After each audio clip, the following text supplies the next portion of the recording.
பீஸா பீஸா பீஸா அந்த பீஸாவை எப்படி செய்கிறதுங்கிறத இந்த வீடியோவில் நம்ம பார்க்கலாம். அதுக்கு தேவையான பொருள் வந்து 1 கப் சுடு தண்ணி, 1.5 ஸ்பூன் ஈஸ்ட்டு, 1.5 ஸ்பூன் சர்க்கரை. சாதா தண்ணி இல்லாமல் லைட்டான சூட்டில் இருந்தால் போதும். அப்போ தான் ஈஸ்ட் உங்களுக்கு வந்து சீக்கிரமே வந்து ஆக்டிவேட் ஆகும். இப்போ ஈஸ்ட் வந்து 1.5 ஸ்பூன் இதில் போட்டுட்டு 2 ஸ்பூன் சர்க்கரையும் போட்டுட்டு நல்லா மிக்ஸ் பண்ணிக்கணும். மிக்ஸ் பண்ணிவிட்டு ஒரு 10 நிமிஷம் கழித்து பார்த்தீங்கன்னா ஈஸ்ட் வந்து உங்களுக்கு ஆக்டிவேட் ஆகிரும். அது எப்படி ஆக்டிவேட் ஆகிருக்குன்னா ஒரு நுரை மாதிரி மேலே வந்து நிற்கும்.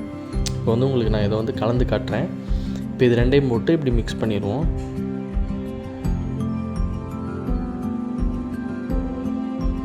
இது வந்து 10 நிமிஷம் கழித்து நமக்கு ஈஸ்ட் வந்து ஆக்டிவேட் ஆகிருக்கு அப்படிங்கிறதுக்கு இப்படி ஒரு நுரை மாதிரி மேலே வந்திருக்கு.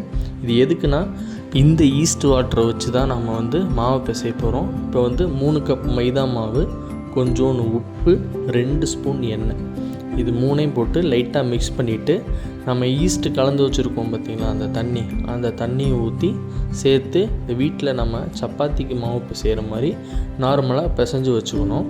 நல்லா இழுத்து பிசைஞ்சு நல்லா டைட்டாக பிசைஞ்சுக்கணும். அப்போ தான் அந்த ஈஸ்ட் வந்து எல்லா சைடும் வந்து ஈவனாக மிக்ஸ் ஆகும். இப்படி நல்லா மிக்ஸ் பண்ணிவிட்டு அதை நல்லா பிசைஞ்சிடணும்.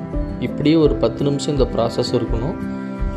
அப்புறம் வந்து உங்களுக்கு இந்த மாதிரி ஒரு கன்சிஸ்டன்சிக்கு வந்துடும், இந்த மாதிரி ஒரு பதத்துக்கு வந்துடும். இதே மாதிரி இந்த பால் மாதிரி உள்ள தள்ள மாதிரி இப்படி மடித்து இப்படியே பிசைஞ்சுக்கணும். அதுக்கப்புறம் அதே பவுலில் போட்டு மேலே லைட்டாக எண்ணெய் தடவி ஒரு ஈர துணியை போட்டு மூடி ஒரு 2லேருந்து 2.5 மணி நேரம் அப்படியே விட்டுறணும். இந்த 2 மணி நேரம் கேப்பில் நம்ம பீஸாவோட மெயின் டேஸ்ட் ரெசிபிங்கிற பீஸா சாஸை வந்து நம்ம செஞ்சுருவோம். அதுக்கு 2 ஸ்பூன் எண்ணெய், அந்த எண்ணெய் சூடான பின்னாடி 3 பல் நறுக்கின பூண்டு, ஒரு நறுக்கின வெங்காயம், இதை போட்டுட்டு நல்லா அந்த பூண்டோட பச்சை வாடை போகிற அளவுக்கு நாம் நல்லா அதை ஃப்ரை பண்ணிக்கணும். இப்படியே ஒரு 10 நிமிஷம் ஃப்ரை பண்ணிகிட்டே இருந்தோம்னா அதோட பச்சை வாசனை எல்லாம் போய் நல்லா எல்லாமே குக் ஆகிடும். அதுக்கப்புறம் டொமேட்டோ சாஸ் நம்ம வீட்டில் இருக்கும், அதை வந்து கொஞ்சமாக ஊற்றிக்கணும். இல்லை டொமேட்டோ சாஸ் இல்லாதவங்க இந்த தக்காளி வேக வச்சு அந்த ப்ராசஸ்லாம் இருக்குது. இது சாஸ் இருக்கிறனால கொஞ்சம் ஈஸியாக இருக்கும் அப்படின்னு சாஸை ஊற்றியாச்சு. டொமேட்டோ சாஸ், அப்புறம் லைட்டாக ரெட் சில்லி சாஸ், அந்த ஸ்பைஸியாக இருக்கிறதுக்காக ரெட் சில்லி சாஸ் அதையும் போட்டுட்டு நல்லா மிக்ஸ் பண்ணிக்கணும். இதை வந்து நம்ம அடுப்பை லோ ஃப்ளேமில் வச்சுட்டே தான் செய்யணும். அதுக்கப்புறம் 2 ஸ்பூன் சர்க்கரை, 1 ஸ்பூன் உப்பு, இதை போட்டுட்டோம்னா நமக்கு அதாவது எப்படி சொல்கிறதுனா அந்த காரத்தை பேலன்ஸ் பண்ணுறதுக்காக நம்ம சர்க்கரை போடுறோம். அதை போட்டுட்டு நல்லா மிக்ஸ் பண்ணிக்கணும். இப்போ வந்து இது ரொம்ப ஸ்வீட்டாகவும் இல்லாமல் ரொம்ப காரமும் இல்லாமல் ஒரு புளிப்பான டேஸ்ட்டில் இருக்கும்.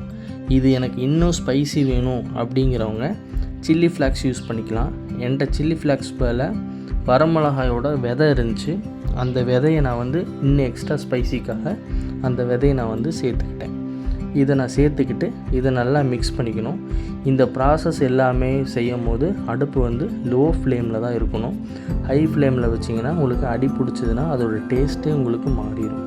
இதை இப்படியே செஞ்சு முடிச்சுட்டு நல்லா ஆறின பின்னாடி இந்த மாதிரி ஒரு பவுலில் மாற்றி வச்சுக்கணும். இப்போ அடுத்து வந்து பீஸாவுக்கு மேலே ஃப்ளேவர்ஸ்க்காக நம்ம ஸ்வீட் கார்ன், காளான், அப்புறம் வந்து கேப்சிகம், ஆனியன் இதெல்லாமே நம்ம கட் பண்ணி வச்சுருக்கோம். இப்போ 2 ஹவர்ஸ் ஆயிடுச்சு. இப்போ அந்த மாவு எடுத்து பார்த்தோம்னா இப்படி தான் பஃபியாக வந்திருக்கும். அந்த மாவை நம்ம மறுபடியும் டைட்டாக நம்ம பிசைஞ்சிட்டு அதை ஒரு பால் மாதிரி உருட்டிட்டு அதை ஒரு 4 பீஸாக கட் பண்ணிக்கணும். 4 பீஸாக கட் பண்ணிவிட்டு அதில் ஒரு பீஸ் எடுத்து மறுபடியும் ரவுண்ட் பண்ணி நம்ம வந்து பீஸா ஷேப்புக்கு வந்து ஓவன் பிளேட்டில் வந்து நம்ம அதை ரெடி பண்ணணும். இப்படி தான் நல்லா பஃபியாக இருக்கணும். மாவு வந்து நம்ம டைட் பண்ணிடக்கூடாது. டைட் பண்ணிட்டோம் அப்படின்னா வந்து பீஸா வந்து இதாகாது. இப்போ வந்து ஒரு ஃபோர்க் வச்சு இந்த மாதிரி குத்தி விட்டுக்கணும். ஏன்னா நம்ம மேலே போடுற இன்க்ரீடியன்ஸோட டேஸ்ட்டு அந்த மாவோட மிக்ஸ் ஆனால் தான் பீஸாவோட டேஸ்ட்டு வந்து ஃபுல்லாக வரும். அப்படி இல்லைன்னா அது மாவு தனியாக மேலே நம்ம போட்டிருக்க இன்க்ரீடியன்ட் தனியாக வந்து டேஸ்ட் இல்லாத மாதிரி ஒரு ஃபீல் ஆகும். இப்போ வந்து அந்த நம்ம செஞ்சு வச்சுருக்கிற பிஸ்ஸா சாஸை வந்து நம்ம இப்போ வந்து மேலே ஃபுல்லாக அப்ளை பண்ணிடணும். அப்ளை பண்ணிவிட்டு இப்போ ஓரளவுக்கு நமக்கு பீஸாவோட ஷேப் வந்து வர்ற மாதிரி ஒரு ஃபீல் ஆகும். இதை பார்க்கும் போதே நமக்கு இப்பயே சாப்பிட்றணும் போல் இருக்கும். இருந்தால் நம்ம அதை பேக் பண்ணி தான் சாப்பிட்ணும். இப்போ பீஸா வந்து இழுக்கும் போது நூல் மாதிரி வரணும் அப்படின்னு சொல்கிறோம்ல, அதுக்கு முக்கிய காரணமே இந்த நம்ம கொடுக்குற சீஸ் தான். இந்த சீஸ் நம்ம எவ்வளோ அதிகமாக போடுறோமோ அந்தளவுக்கு பீஸா இப்படி கட் பண்ணி இப்படி தூக்கும் போது ஒரு மாதிரி நூல் மாதிரி வரும்.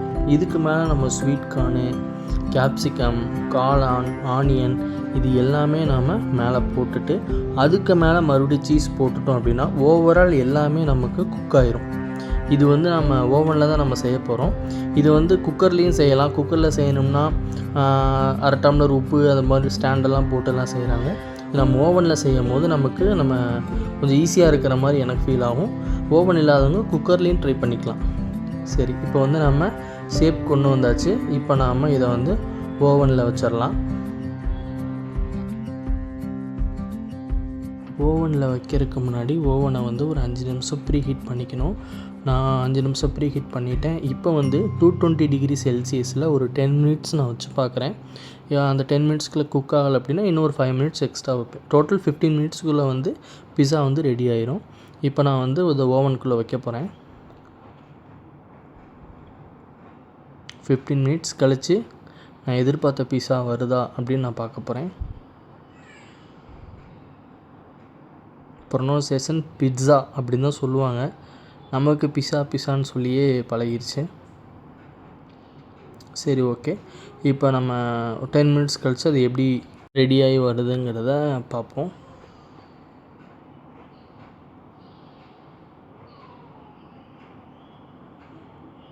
இப்போ 5 மினிட்ஸ் முடிஞ்சு. இப்போ ஓவரால் குக் ஆகிருக்குன்னு நம்புகிறேன்.